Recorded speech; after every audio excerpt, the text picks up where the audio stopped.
Hi hi hello ನಮಸ್ಕಾರ ಎಲ್ಲರಿಗೂ nature spirit 9 ಆಟ್ Kannada tarot card ರೀಡಿಂಗಿಗೆ welcome.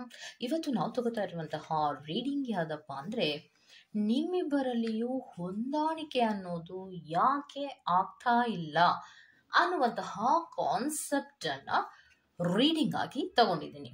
ಹಾಗಿದ್ರೆ ಇದು ಕೂಡ ಲವ್ಗೆ ಸಂಬಂಧಪಟ್ಟಂತಹ ರೀಡಿಂಗ್ ಏನಾ ಅನ್ನೋದಾದರೆ, ಖಂಡಿತವಾಗಿಯೂ ಅದೊಂದೇ ಆಧಾರವಾಗಿ ಇಟ್ಕೊಂಡು ಅಥವಾ ಪ್ರೀತಿಯನ್ನು ಒಂದೇ ಆಧಾರವಾಗಿ ಇಟ್ಕೊಂಡು ಈ ರೀಡಿಂಗ್ ಅನ್ನ ನಾನು ಖಂಡಿತವಾಗಿಯೂ ಮಾಡ್ತಾ ಇಲ್ಲ. ಅದು ಅಲ್ದಿರ ಇದು ಒಂದು ಟೈಮ್ಲೆಸ್ ಆದಂತಹ ರೀಡಿಂಗ್ ಕೂಡ ಆಗಿರತ್ತೆ.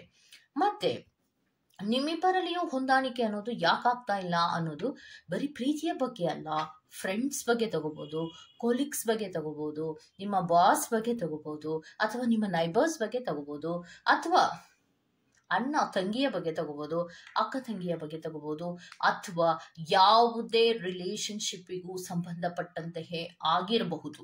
ಓಕೆ, ಅಥವಾ ನಿಮ್ಗನ್ಸತ್ತೆ ಅಯ್ಯೋ ಮೇಡಮ್ ಇದೇನಿದು ಅನ್ನೋದಾದ್ರೆ ಕನ್ಫ್ಯೂಷನ್ ಮಾಡ್ಕೋಬೇಡಿ. ನಿಮ್ಮ ಮನಸ್ಸಿನಲ್ಲಿ ಈಗ ನಾನು ಫ್ರೆಂಡ್ ಬಗ್ಗೆ ಕೇಳಬೇಕು ಅಂತ ಅನ್ಕೊಂಡಿದ್ದೀನಿ ಅಂತ ಇಟ್ಕೊಳ್ಳಿ. ಓಕೆ, ಸೊ XYZ ಅನ್ನೋದು ನನ್ನ ಒಂದು ಫ್ರೆಂಡ್ ಹೆಸರು ಅಂತ ಇಟ್ಕೊಳ್ಳಿ. ಅವ್ರಿಗೂ ನಿಮಗೂ ಯಾಕೋ ಯಾವಾಗ್ಲೂ ಒಂದು ರೀತಿಯ ಜಗಳಗಳ ಆಗ್ತಾನೆ ಇರುತ್ತೆ.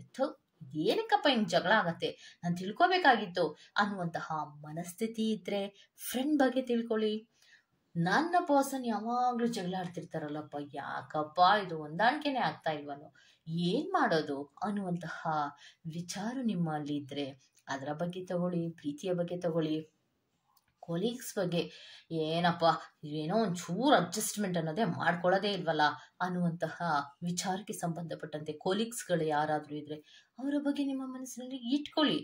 ಯಾವುದೇ ರಿಲೇಶನ್ಶಿಪ್ ಇರ್ಬೋದು ಅಥವಾ ಯಾವುದೇ ವ್ಯಕ್ತಿಯ ಬಗ್ಗೆ ಆದರೂ ತಿಳ್ಕೊಬಹುದು. ಫ್ರೆಂಡ್, ಕೊಲೀಗ್, ನೈಬರ್ಸ್, ಬಾಸ್ ಅಥವಾ ಸಿಸ್ಟರ್ಸ್, ಬ್ರದರ್ಸ್ ಅಂಡ್ ಎನಿ ರಿಲೇಶನ್ಶಿಪ್ಗೆ ಸಂಬಂಧಪಟ್ಟಂತಹ ರೀಡಿಂಗ್ ಆಗಿರತ್ತೆ. ಕ್ಲಿಯರ್? ಓಕೆ, ಸೊ ಯಾರ ಬಗ್ಗೆ ತಗೊಂಡ್ರು ಕೂಡ ಸ್ಪಿರಿಟ್ಸ್ಗಳು ನಿಮಗೆ ಉತ್ತರಗಳನ್ನ ಖಂಡಿತವಾಗಿಯೂ ಕೊಟ್ಟೇ ಕೊಡ್ತಾರೆ. ಅದನ್ನ ನೀವು ಗಮನಿಸಬೇಕು ಅಷ್ಟೇ. ಓಕೆ, ಸೊ ಈಗ ನಾನು ಫ್ರೆಂಡ್ ಬಗ್ಗೆ ತಗೋಬೇಕು, ನೈಬರ್ ಬಗ್ಗೆ ತಗೋಬೇಕು, ಕೊಲೀಗ್ ಬಗ್ಗೆ ತಗೋಬೇಕು, ಬಾಸ್ ಬಗ್ಗೆ ತಗೋಬೇಕು, ಯಾರು ಯಾವುದ ವಿಚಾರವನ್ನ ಮನಸ್ಸಿನಲ್ಲಿ ಇಟ್ಕೊಂಡು ಸ್ಪಿರಿಟ್ಸ್ಗಳು ಉತ್ತರವನ್ನ ಕೊಡ್ತಾರೆ. ಅದಕ್ಕಂತ ಮುಂಚೆ ಇದೆಲ್ಲವೂ ಕೂಡ ಏನ್ ಜನರಲ್ ಆಗಿರೋದ್ರಿಂದ ರೆಸೋನೇಟ್ ಆದ್ರೆ ಮಾತ್ರ ತಗೊಳ್ಳಿ. ಹಾಗೇನೆ ಸ್ಕ್ರೀನ್ ಮೇಲೆ ಕಾಣ್ತಾ ಇರುವಂತಹ ಒಂದು ನಂಬರ್, ಅದು ಪರ್ಸನಲ್ ರೀಡಿಂಗಿನ ನಂಬರ್ ಆಗಿರುತ್ತೆ. ಯಾರಿಗೆಲ್ಲ ಪರ್ಸನಲ್ ರೀಡಿಂಗಿನ ಅವಶ್ಯಕತೆ ಇದೆಯೋ ಅವರೆಲ್ಲರೂ ಕೂಡ ವಾಟ್ಸಪ್ ಮೆಸೇಜ್ ಅನ್ನ ಮಾಡೋದ್ರ ಮೂಲಕ ಪೇ ಮಾಡಿ ನಿಮ್ಮ ರೀಡಿಂಗ್ಸ್ ಗಳನ್ನ ನೀವು ತಗೋಬಹುದು. ಓಕೆ, ರೀಡಿಂಗ್ ಅನ್ನು ಶುರು ಮಾಡೋಣ. ಓಕೆ, ರೀಡಿಂಗ್ ಅನ್ನು ಶುರು ಮಾಡೋದಕ್ಕೆ ಮುಂಚಿತವಾಗಿ please select your option. Already ನಿಮ್ಮ ಥಂಬ್ನೈಲ್ ಅಲ್ಲಿ ಕೂಡ ನಾನು ಆಪ್ಷನ್ ಅನ್ನ ಕೊಟ್ಟಿದ್ದೇನೆ. Please go and check. Thumbnail ಅಲ್ಲಿ ಏನು ನಾನು ಆಪ್ಷನ್ಸ್ ಅನ್ನ ಕೊಟ್ಟಿದ್ದೀನಿ ಅಂತ ಪ್ಲೀಸ್ ಚೆಕ್ ಮಾಡಿ. ತದನಂತರದಲ್ಲಿ ನಾನು ಕೂಡ ನಿಮಗೆ ಹೇಳ್ತೀನಿ. ಓಕೆ, ಸೊ 2 ಆಪಲ್ ಅನ್ನು ನಿಮಗೋಸ್ಕರವಾಗಿ ನಾನು ಆಪ್ಷನ್ ಆಗಿ ಕೊಟ್ಟಿದ್ದೇನೆ. ಗ್ರೀನ್ ಕಲರ್ ಇರುವಂತಹ ಆಪಲ್ ಅನ್ನು ಸೆಲೆಕ್ಟ್ ಮಾಡ್ಕೊಂಡ್ರೆ ಪ್ಯಾನ್ ನಂಬರ್ 1, ರೆಡ್ ಕಲರ್ ಇರುವಂತಹ ಆಪಲ್ ಅನ್ನು ಸೆಲೆಕ್ಟ್ ಮಾಡ್ಕೊಂಡ್ರೆ ಪ್ಯಾನ್ ನಂಬರ್ 2 ಆಗಿರುತ್ತೆ. ಆಯ್ಕೆಯನ್ನ ಮಾಡ್ಕೊಳ್ಳುವಾಗ ಬಹಳ ಕಾನ್ಸಂಟ್ರೇಷನ್ ಇಂದ ಆಯ್ಕೆಯನ್ನ ಮಾಡ್ಕೊಳ್ಳಿ. ನಿಮಗೆ ಯಾವ ಕಲರಿನ ಆಪಲ್ ತುಂಬಾ ಅಟ್ರಾಕ್ಟ್ ಆಗುತ್ತೋ ಆ ಕಲರಿನ ಆಪಲ್ ಅನ್ನು ಸೆಲೆಕ್ಟ್ ಮಾಡ್ಕೊಳ್ಳೋದ್ರ ಮೂಲಕ ನಿಮ್ಮಿಬ್ಬರಲ್ಲಿಯೂ ಹೊಂದಾಣಿಕೆ ಯಾಕಾಗ್ತಾ ಇಲ್ಲ ಅನ್ನುವಂತಹ ವಿಚಾರಕ್ಕೆ ಸಂಬಂಧಪಟ್ಟಂತೆ ಉತ್ತರವನ್ನ ಪಡ್ಕೋಬಹುದಾಗಿರುತ್ತೆ. ಓಕೆನಾ? ಸೊ ಹಾಗೇನೆ ಡಿಸ್ಕ್ರಿಪ್ಷನ್ ಬಾಕ್ಸಿನಲ್ಲಿ ಪ್ರತಿ ಫೈಲ್ ಟೈಮಿಂಗ್ಸ್ ಅನ್ನ ಕ್ಲಿಯರ್ ಆಗಿ ಮೆನ್ಷನ್ ಮಾಡಿರ್ತೀನಿ. ನೀವು ಯಾವ ಫೈಲ್ ಅನ್ನ ಸೆಲೆಕ್ಟ್ ಮಾಡ್ಕೊಂಡಿರ್ತೀರೋ ಆ ಫೈಲ್ ಟೈಮಿಂಗ್ಸ್ ಅನ್ನ ನೋಡಿ ಸ್ಕಿಪ್ ಆಗಿ ನಿಮ್ಮ ರೀಡಿಂಗ್ಸ್ ಗಳನ್ನ ನೀವು ಖಂಡಿತವಾಗಿಯೂ ತಗೋಬಹುದು. ಸೊ ತಡ ಮಾಡದೆ ರೀಡಿಂಗ್ಸ್ ಅನ್ನ ಶುರು ಮಾಡೋಣ. Okay, let start. So spirits, green colour apple ಅನ್ನ ಯಾರೆಲ್ಲ ಸೆಲೆಕ್ಟ್ ಅನ್ನ ಮಾಡ್ಕೊಂಡಿದ್ದಾರೋ ಅವರಿಗೆ, ಸೊ ಅವರ ಮನಸ್ಸಿನಲ್ಲಿ ಕೋಲಿಗ್ಸ್ ಇರ್ಬೋದು, ಫ್ರೆಂಡ್ಸ್ ಇರ್ಬೋದು, ನೈಬರ್ಸ್ ಇರ್ಬೋದು, ಅಥವಾ ಎನಿ ರಿಲೇಶನ್ಶಿಪ್ನ ವಿಚಾರಕ್ಕೆ ಸಂಬಂಧಪಟ್ಟಂತಹ ವ್ಯಕ್ತಿಯನ್ನೇ ಮನಸ್ಸಿನಲ್ಲಿ ಇಟ್ಕೊಂಡ್ರೂ ಕೂಡ ಅವರಿಬ್ಬರಲ್ಲಿಯೂ ಕೂಡ ಹೊಂದಾಣಿಕೆ ಅನ್ನೋದು ಯಾಕಾಗ್ತಾ ಇಲ್ಲ ಅನ್ನುವಂತಹ ವಿಚಾರಕ್ಕೆ ಉತ್ತರವನ್ನ ಕೊಡಿ spirits. I request you spirits, please help ಮಾಡಿ spirits. Thank you so much. Very good, very good. So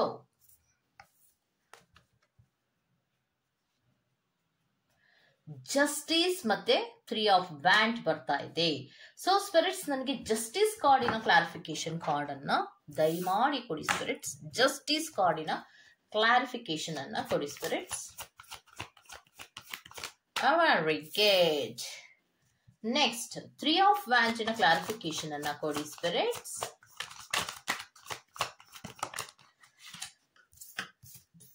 very good.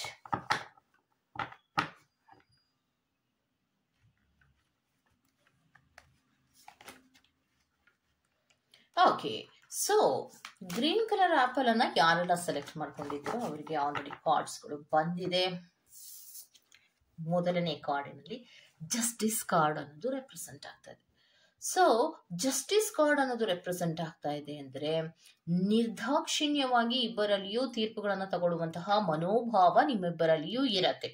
ಮತ್ತೆ ಕಮ್ಯುನಿಕೇಶನ್ಸ್ ಅನ್ನ ಮಾಡುವಾಗ ನಾನ್ ಯಾಕೆ ಸೋಲ್ಬೇಕು ಅನ್ನುವಂತಹ ಮನಸ್ಥಿತಿ ಇದೆ. ಮತ್ತೆ ಇಬ್ಬರಲ್ಲಿಯೂ ಕೂಡ ಈಕ್ವಲ್ ಫೈಟಿಂಗ್ ಇರುವಂತಹ ಒಂದು ರೀತಿಯ ಕಮ್ಯುನಿಕೇಶನ್ಸ್, ಯಾರೂ ಕೂಡ ತಾಳ್ಮೆಯಿಂದ ಮಾತಾಡುವಂತಹ ಮನೋಭಾವ ಇಲ್ಲ. ಮತ್ತೆ ಇಬ್ಬರಲ್ಲಿಯೂ ಕೂಡ ಸಮ ಅನ್ನುವಂತಹ ರೀತಿಯಲ್ಲಿ ಇದ್ದೀರಾ. ಅಂದ್ರೆ ಸ್ವಲ್ಪ ಅವರ ಮಾತನ್ನ ಕೇಳೋಣ, ಸ್ವಲ್ಪ ತಾಳ್ಮೆಯಿಂದ ಇರೋಣ, ತದನಂತರದಲ್ಲಿ ನಾನು ಮಾತಾಡಿದ್ರೆ ಆಯ್ತು ಅನ್ನುವಂತಹ ವಿಚಾರಕ್ಕೆ ಸಂಬಂಧಪಟ್ಟಂತೆ ಏನನ್ನೂ ಕೂಡ ನೀವು ಯೋಚನೆ ಮಾಡ್ತಾ ಇಲ್ಲ. ಸೊ ಅದಕ್ಕೋಸ್ಕರವಾಗಿ ನಿಮ್ಮಿಬ್ಬರಲ್ಲಿಯೂ ಕೂಡ ಹೊಂದಾಣಿಕೆ ಅನ್ನೋದು ಇಲ್ಲ. ಮತ್ತೆ ಇನ್ನೊಬ್ಬರಿಗೆ ಏನಪ್ಪಾ ಅಂದ್ರೆ ನನ್ನ ಮಾತೇ ನಡಿಬೇಕು ಅನ್ನುವಂತಹ ಮನಸ್ಥಿತಿಗಳು ತುಂಬಾ ಜಾಸ್ತಿ ಇರೋದ್ರಿಂದ ಇಲ್ಲಿಯೂ ಕೂಡ ನಿಮ್ಮಿಬ್ಬರಲ್ಲಿಯೂ ಹೊಂದಾಣಿಕೆ ಇಲ್ಲ. ಮತ್ತೆ ನಿಮ್ಮಿಬ್ಬರಲ್ಲಿಯೂ ಕೂಡ ನಾನೇನಾದ್ರೂ ಕಡಿಮೆ ಇದ್ದೀನಾ, ನಾನ್ ಯಾಕೆ ಅವ್ರ ಮಾತನ್ನ ಕೇಳ್ಬೇಕು ಅನ್ನುವಂತಹ ಮನಸ್ಥಿತಿ ನಿಮ್ಮಿಬ್ಬರಲ್ಲಿಯೂ ಇರೋದ್ರಿಂದ ಹೊಂದಾಣಿಕೆ ಅನ್ನೋದು ನಿಮ್ಮಿಬ್ಬರಿಗೂ ಕೂಡ ಆಗ್ತಾ ಇಲ್ಲ ಅನ್ನುವಂಥದ್ದನ್ನ ರೆಪ್ರೆಸೆಂಟ್ ಮಾಡ್ತಾ ಇದೆ. ಮತ್ತೆ ಇನ್ನೊಂದೇನಪ್ಪಾ ಅಂದ್ರೆ ಇನ್ವಿಷನಿಂಗ್ ಫ್ಯೂಚರ್ ಅಲ್ಲಿಯೂ ಕೂಡ ನಾವು ಏನಾದ್ರೂ ತೀರ್ಮಾನವನ್ನ ತಗೋಬೇಕಂದ್ರೆ ಈಕ್ವಲ್ ಆಗೇ ಇರ್ಬೇಕು ಅನ್ನುವಂತಹ ಮನಸ್ಥಿತಿಗಳು ಇರತ್ತೆ. ಅಂದ್ರೆ ನನಗೆ ಇನ್ನೊಂದು ಕಾರ್ಡ್ ಅನ್ನ ಕೊಡಿ ಸ್ಪಿರಿಟ್ಸ್. ಎಕ್ಸ್ಪ್ಲನೇಷನ್ಗೋಸ್ಕರ ಇನ್ನೊಂದು ಕಾರ್ಡ್.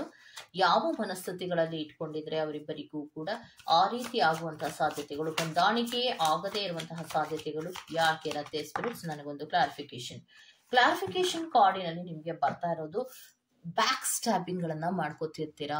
ಒಬ್ರಿಗೊಬ್ರಿಗೆ ನಿಮಗೆ ನೀವೇ ನೋವುಗಳನ್ನ ಮಾಡ್ಕೋತಾ ಇರ್ತೀರಾ. ಅಂದ್ರೆ ನಿಮಗೆ ನೀವೇ ನೋವುಗಳನ್ನ ಅಂದ್ರೆ ನಿಮ್ಮ ಮನಸ್ಸಿನಲ್ಲಿರುವಂತಹ ವ್ಯಕ್ತಿ ಅಥವಾ ಯಾರ ಬಗ್ಗೆ ನೀವು ಕೇಳ್ತಾ ಇದ್ದೀರೋ ಆ ವ್ಯಕ್ತಿ ನಿಮ್ಮ ಹಿಂದೆ ಬ್ಯಾಕ್ ಸ್ಟ್ಯಾಬಿಂಗ್ ಅನ್ನ ಮಾಡ್ತಾ ಇರೋದು, ಅಥವಾ ಮೋಸಗಳನ್ನ ಮಾಡೋದು, ಅಥವಾ ನಿಮ್ಮ ಬಗ್ಗೆ ಕೆಟ್ಟದಾಗಿ ಮಾತಾಡೋದು, ಅಥವಾ ತಪ್ಪಾಗಿ ಮಾಡೋದು, ನೀವು ಅವರ ಬಗ್ಗೆ ತಪ್ಪಾಗಿ ಮಾತಾಡೋದು. ಈ ರೀತಿ ಆದಾಗ ನಿಮ್ಮಿಬ್ಬರಲ್ಲಿಯೂ ಕೂಡ ಹೊಂದಾಣಿಕೆ ಅನ್ನೋದು ಹೇಗಾಗತ್ತೆ? ಅಟ್ಲೀಸ್ಟ್ ನೀವು ಏನಾದ್ರೂ ತೀರ್ಮಾನವನ್ನ ಮಾಡ್ಬೇಕು ಅಂದ್ರೆ ಇಬ್ಬರು ಕೂತು ನಿರ್ಧಾರವನ್ನ ಮಾಡ್ಬೇಕಲ್ವಾ, ಜಡ್ಜ್ಮೆಂಟ್ ಅನ್ನ ಮಾಡ್ಬೇಕಲ್ವಾ.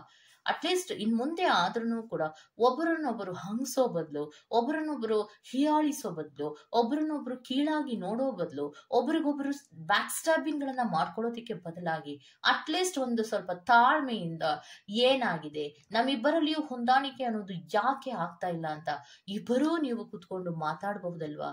ಸ್ವಲ್ಪ ಟೈಮ್ ಅನ್ನ ನೀವು ಕೊಡಬಹುದಲ್ವಾ? ಯಾಕೆ ನೀವು ಕೊಡ್ತಾ ಇಲ್ಲ ಅನ್ನೋದೇ ಸ್ಪಿರಿಟ್ಸ್ ಗಳು ಹೇಳ್ತಾ ಇರೋದು. ಸೊ ನಿಮ್ಮಿಬ್ಬರಲ್ಲಿಯೂ ಹೊಂದಾಣಿಕೆ ಅನ್ನೋದು ಯಾಕೆ ಆಗೋದಿಲ್ಲ ಅಂದ್ರೆ ನೀವಿಬ್ಬರೂ ಕೂಡ ಹೆಚ್ಚಾಗಿ ಮಾತಾಡ್ತೀರಾ, ನಿಮ್ಮಲ್ಲಿ ತಾಳ್ಮೆ ಅನ್ನೋದು ಇರಲ್ಲ. ಇಬ್ಬರೂ ನಾವು ಸಮ, ಯಾಕೆ ಸೈಲೆಂಟ್ ಆಗಿ ಇರ್ಬೇಕು ಅನ್ನುವಂತಹ ಮನಸ್ಥಿತಿ ನಿಮ್ಮಲ್ಲಿ ಇರತ್ತೆ. ಬ್ಯಾಕ್ ಸ್ಟ್ಯಾಬಿಂಗ್ ಗಳು ತುಂಬಾ ಜಾಸ್ತಿ ಮಾಡ್ಕೋತಾ ಇದ್ದೀರಾ ನೀವಿಬ್ರು ಕೂಡ. ಫ್ರೆಂಡ್ ಇರ್ಬೋದು, ಕೊಲಿಗ್ ಇರ್ಬೋದು, ಲವರ್ಸ್ ಇರ್ಬೋದು, ಅಥವಾ ಬಾಸ್ ಇರ್ಬೋದು. ಒಬ್ಬರ ಮೇಲೆ ಒಬ್ರು ಅಲಿಗೇಷನ್ಸ್ ಅನ್ನ ಮಾಡೋದು, ಅಲಿಗೇಷನ್ಸ್ ಅನ್ನೋದಕ್ಕಿಂತ ಒಬ್ಬರ ಮೇಲೆ ಒಬ್ರು ಕೀಳಾಗಿ ಮಾತಾಡೋದು, ಅಥವಾ ಅಲಿಗೇಷನ್ಸ್ ಅನ್ನೋದೇ ಬೇಡ, ಒಬ್ಬರ ಮೇಲೆ ಒಬ್ರು ಕೀಳಾಗಿ ಮಾತಾಡೋದು, ಅಥವಾ ಅವರ ಮೇಲೆ ಅಸಭ್ಯವಾಗಿ ವರ್ತನೆಗಳನ್ನ ಮಾಡೋದು, ಅಥವಾ ಅವರ ಕ್ಯಾರೆಕ್ಟರ್ ಬಗ್ಗೆ ನೀವು ಬ್ಲಾಕ್ ಮಾರ್ಕ್ ಅನ್ನ ಮಾಡುವಂತದ್ದು, ಈ ತರದ್ದೆಲ್ಲ ನಡೀತಾ ಇದ್ದಾಗ ನಿಮ್ಮಿಬ್ಬರಲ್ಲಿಯೂ ಹೊಂದಾಣಿಕೆ ಅನ್ನೋದು ಖಂಡಿತವಾಗಿಯೂ ಎಲ್ಲಿ ಸಾಧ್ಯ ಆಗತ್ತೆ?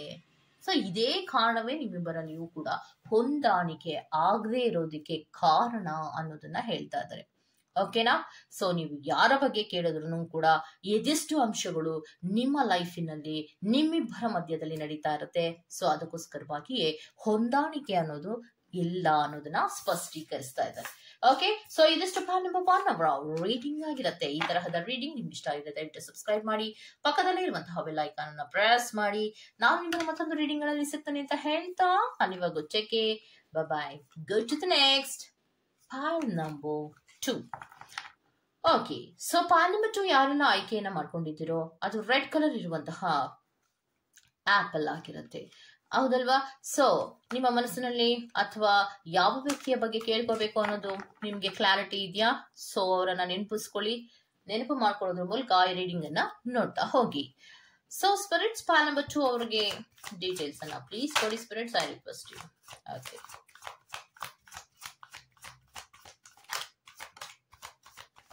ನಿಮ್ಮಿಬ್ಬರಲ್ಲಿಯೂ ಕೂಡ ಹೊಂದಾಣಿಕೆ ಅನ್ನೋದು ಯಾಕೆ ಆಗ್ತಾ ಇಲ್ಲ ಅನ್ನೋದನ್ನ ಹೇಳ್ತಾ ಇದ್ದಾರೆ. ಸೊ ನನಗೆ 3 ಕಾರ್ಡ್ಗಳು ಬಂದಿದೆ. ಒಂದು high priestess card, queen of swords, lovers card represent ಆಗ್ತಾ ಇದೆ. ಸೊ ನನಗೆ ಹೈ ಪ್ರಿಸ್ಟೆಸ್ ಕಾರ್ಡಿನ ಕ್ಲಾರಿಫಿಕೇಶನ್ ಕಾರ್ಡ್ ಕೊಡಿ spirits. I want clarification card. Okay, so queen of swords clarification please for it. Very good. So queen of swords in a clarifications kuda bandide, and again lovers card in a clarifications body spirits. Very good, very good.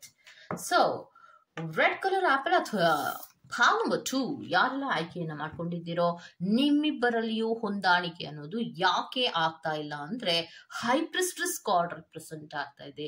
ಇಬ್ಬರಲ್ಲಿಯೂ ಕೂಡ ಒಂದು ರೀತಿಯ ಮುಚ್ಚುಮರೆಯ ಭಾವನೆಗಳು ಅಥವಾ ಮುಚ್ಚುಮರೆಯ ವಿಚಾರಗಳು ಇದೆ. ಏನನ್ನೋ ಮುಚ್ಚಿಡ್ತಾ ಇರ್ತೀರಾ, ಏನೋ ಯಾವುದಕ್ಕೂ ಕ್ಲಾರಿಟಿ ಇರೋದಿಲ್ಲ. ಕ್ಲಾರಿಟಿಯ ವಿಚಾರಕ್ಕೆ ಸಂಬಂಧಪಟ್ಟಂತೆ ನೀವು ಏನನ್ನೂ ಕರೆಕ್ಟ್ ಆಗಿ ಹೇಳ್ತಾ ಇರೋದಿಲ್ಲ. ಅಂದ್ರೆ ನಿಮ್ಮಿಬ್ಬರ ಮಧ್ಯದಲ್ಲಿ ಯಾವ ವ್ಯಕ್ತಿಯ ಬಗ್ಗೆ ಕೇಳ್ತಾ ಇದ್ರೋ ಆ ವ್ಯಕ್ತಿಯ ವಿಚಾರವಾಗಿ ನಿಮ್ಮಿಬ್ಬರಲ್ಲಿಯೂ ಕೂಡ ಓಪನ್ನೆಸ್ ಅನ್ನೋದು ಇಲ್ಲ. ಅದಕ್ಕೆ ನಿಮ್ಮಿಬ್ಬರಲ್ಲಿಯೂ ಹೊಂದಾಣಿಕೆ ಅನ್ನೋದು ಆಗಲ್ಲ. ಮತ್ತೆ ಇನ್ನೊಂದೇನಪ್ಪಾ ಅಂದ್ರೆ ನೀವಿಬ್ಬರಲ್ಲಿಯೂ ಕೂಡ ಸಡನ್ ಚೇಂಜಸ್ ಅನ್ನೋದು ಇರತ್ತೆ. ಅವ್ರೇನೋ ಮಾಡಿದ್ರು ಅಂತ ನೀವು ಚೇಂಜ್ ಆಗೋದು, ನೀವೇನೋ ಮಾಡಿದ್ರಿ ಅಂತ ಅವ್ರು ಸಡನ್ ಆಗಿ ಚೇಂಜ್ ಆಗೋದು. ಸೊ ಈ ತರಹದ ವಿಚಾರಕ್ಕೆ ಸಂಬಂಧಪಟ್ಟಂತೆ ನಿಮ್ಮಿಬ್ಬರಲ್ಲಿಯೂ ಹೊಂದಾಣಿಕೆ ಅನ್ನೋದು ಬರ್ತಾ ಇಲ್ಲ ಅನ್ನುವಂಥದ್ದನ್ನ ರೆಪ್ರೆಸೆಂಟ್ ಮಾಡ್ತದೆ. ಇನ್ನೊಂದು ಕ್ವೀನ್ ಆಫ್ ಸೋರ್ಡ್ಸ್, ನಿರ್ದಾಕ್ಷಿಣ್ಯವಾಗಿ ಕೆಲವೊಂದು ವಿಚಾರಗಳಿಗೆ ನೀವು ತೀರ್ಪನ್ನ ತಗೊಳ್ಳೋದು ಅಥವಾ ನಿರ್ದಾಕ್ಷಿಣ್ಯವಾಗಿ ನಾನು ಆ ವಿಚಾರದ ಬಗ್ಗೆ ನನಗೆ ಗೊತ್ತಾಗ್ಬೇಕು ಅನ್ನುವಂತಹ ರೀತಿಯಲ್ಲಿ ಕಟ್ಟುನಿಟ್ಟಾಗಿ ಮಾತಾಡುವಂತಹದ್ದು. ನೀವಿಬ್ಬರಲ್ಲಿ ಯಾರಾದ್ರೂ ಆಗಿರ್ಬೋದು, ಆ ರೀತಿ ಮಾತಾಡ್ತಾ ಇರ್ತೀರಾ. ಆಮೇಲೆ ಏನಾದ್ರೂ ಒಂದು ತಪ್ಪು ಮಾಡಿದ್ರೆ ಅಥವಾ ಏನೋ ಒಂದನ್ನ ಬಚ್ಚಿಟ್ರೆ ಯಾಕೆ ಬಚ್ಚಿಟ್ಟಿದ್ದೆ, ಯಾಕೆ ನನಗೆ ವಿಚಾರವನ್ನ ಹೇಳಲಿಲ್ಲ, ಈ ತರಹದ ಪ್ರಶ್ನೆಗಳನ್ನ ನೀವು ಕೇಳ್ತಾ ಹೋಗ್ತೀರಾ. ಯಾವಾಗ ನೀವು ಈ ತರಹದ ಪ್ರಶ್ನೆಗಳನ್ನ ತುಂಬಾ ಒಂದು ರೀತಿಯಲ್ಲಿ ರ್ಯಾಶ್ ಆಗಿ ಹಾರ್ಶ್ ಆಗಿ ಕೇಳೋದಕ್ಕೆ ಶುರು ಮಾಡ್ತಿರೋ ಆಗ ನಿಮ್ಮಿಬ್ಬರಲ್ಲಿಯೂ ಕೂಡ ಹೊಂದಾಣಿಕೆ ಅನ್ನೋದು ಖಂಡಿತವಾಗಿಯೂ ಆಗೋದಿಲ್ಲ, ಹೌದಲ್ವಾ? ಸೊ ಯಾವುದೇ ವಿಚಾರವನ್ನ ನಾವು ತಿಳ್ಕೋಬೇಕು ಅಂದ್ರೂ ಬಹಳಷ್ಟು ತಾಳ್ಮೆಯಿಂದ ತಿಳ್ಕೋಬೇಕಾಗತ್ತೆ. ಹೊಂದಾಣಿಕೆ ಆಗ್ಬೇಕು, ಆ ವ್ಯಕ್ತಿ ನನಗೆ ಬೇಕು, ಆ ವ್ಯಕ್ತಿ ತುಂಬಾ ಅಮೂಲ್ಯವಾದಂತಹ ವ್ಯಕ್ತಿ, ಆ ವ್ಯಕ್ತಿಯನ್ನ ನಾನು ಮಾತಾಡಿಸ್ಬೇಕು, ನನ್ನ ಲೈಫಿಗೆ ಆ ವ್ಯಕ್ತಿ ಬೇಕು ಅಂತ ನಿಮ್ಗೆ ಅನ್ಸಿದ್ರೆ ಖಂಡಿತವಾಗಿಯೂ ಆ ವ್ಯಕ್ತಿಯನ್ನ ಕಳ್ಕೊಳ್ಳೋ ಪ್ರಯತ್ನವನ್ನ ಮಾಡಬೇಡಿ. ಏನೇ ಮಿಸ್ಅಂಡರ್ಸ್ಟ್ಯಾಂಡಿಂಗ್ ಗಳಿದ್ರೂ ಕೂಡ ಸ್ವಲ್ಪ ಓಪನ್ ಅಪ್ ಆಗಿ ಮಾತಾಡಿ. ಓಪನ್ ಅಪ್ ಆಗಿ ಮಾತಾಡೋದ್ರಿಂದ ಎಲ್ಲವೂ ಕೂಡ ಕ್ಲಾರಿಟಿ ಸಿಗತ್ತೆ. ಇಲ್ಲಿ ಏನು ಅಂದ್ರೆ ಮುಚ್ಚುಮರೆಗಳಿರತ್ತೆ. ಸೊ ಅದಕ್ಕೆ ಸಡನ್ ಚೇಂಜಸ್ಗಳಾಗತ್ತೆ. ಸಡನ್ ಚೇಂಜಸ್ಗಳಾದಾಗ ನೀವು ಕ್ಲಾರಿಟಿ ಕೇಳ್ತೀರಾ, ಅಲ್ಲಿ ಮತ್ತೆ ಯಾವುದೇ ರೀತಿಯ ಪೋಷಣೆಗಳು ಅಥವಾ ನಿಮ್ಮ ಒಂದು ಏನ್ ಹೇಳ್ತೀರಾ, ನಿಮ್ಮ ಒಂದು ರಿಲೇಶನ್ಶಿಪ್ ಇರ್ಬೋದು, ಬಾಂಡೇಜ್ ಇರ್ಬೋದು, ಇವ್ಯಾವುದು ಕೂಡ ಕರೆಕ್ಟ್ ಆಗಿ ಆಗೋದಿಲ್ಲ. ಪ್ರೀತಿಯ ವಿಚಾರಕ್ಕೆ ಸಂಬಂಧಪಟ್ಟಂತೆ ನಿಮ್ಮಿಬ್ಬರಲ್ಲಿಯೂ ಪ್ರೀತಿ ಬೇಕು, ಪೋಷಣೆ ಬೇಕು ಅನ್ನೋದಾದ್ರೆ ಸ್ವಲ್ಪ ಸೀರಿಯಸ್ನೆಸ್ ಆಗಿ ಇರಬೇಕು. ಬಟ್ ಸೀರಿಯಸ್ನೆಸ್ ಇಲ್ಲ. ಫುಲ್ ಕಾರ್ಡ್ ರೆಪ್ರೆಸೆಂಟ್ ಆಗ್ತಾ ಇದೆ ಅಂದ್ರೆ ಸೀರಿಯಸ್ ಆಗಿ ಇರೋದಿಲ್ಲ. ಇಬ್ಬರಲ್ಲಿ ಒಬ್ರು ಸೀರಿಯಸ್ನೆಸ್ ಅನ್ನೋದೇ ಇರೋದಿಲ್ಲ. ಒಂದು ರೀತಿಯ ಲೇಜಿ ತರ ಇರುವಂತಹದ್ದು, ಕೇರ್ಲೆಸ್ ತರ ಇರುವಂತಹದ್ದು, ಒಂದು ರೀತಿಯ ಹುಡುಗಾಟದ ಮನೋಭಾವದಲ್ಲಿ ಇರುವಂತಹದ್ದು. ಈ ರೀತಿ ಇದ್ದಾಗ ನೀವು ನಿರ್ದಾಕ್ಷಿಣ್ಯವಾಗಿ ಮಾತಾಡ್ತೀರಾ, ಇಬ್ಬರಲ್ಲಿ ಒಬ್ಬರು. ಅಂತಹ ಸಂದರ್ಭದಲ್ಲಿ ನಿಮ್ಮಿಬ್ಬರಿಗೂ ಹೊಂದಾಣಿಕೆ ಅನ್ನೋದು ಆಗ್ತಾ ಇರೋದಿಲ್ಲ ಅನ್ನುವಂಥದ್ದನ್ನ ರೆಪ್ರೆಸೆಂಟ್ ಮಾಡ್ತಾ ಇದೆ. ಇನ್ನೊಂದೇನಪ್ಪಾ ಅಂದ್ರೆ ಹೊಂದಾಣಿಕೆ ಆಗ್ಬೇಕು ಅಂದ್ರೆ ತಾಳ್ಮೆಯೂ ಮುಖ್ಯ, ಅದರ ಜೊತೆಗೆ ಕ್ಲಾರಿಟಿಯೂ ಮುಖ್ಯ, ಅದರ ಜೊತೆಗೆ ಪ್ರೀತಿಯೂ ಮುಖ್ಯ ಆಗಿರುತ್ತೆ. ಈ 3 ಅಂಶಗಳು ಕೂಡ ಮುಖ್ಯ ಆಗಿರೋದ್ರಿಂದ ಅದನ್ನ ಗಮನದಲ್ಲಿಟ್ಕೊಂಡು ನೀವು ಮುಂದುವರಿಕೆಗಳನ್ನ ಮಾಡಬೇಕಾಗಿರುತ್ತೆ. ಸೊ ಇದ್ಯಾವುದೂ ಕೂಡ ನೀವು ಗಮನದಲ್ಲಿ ಇಟ್ಕೊಂಡಿರಲ್ಲ.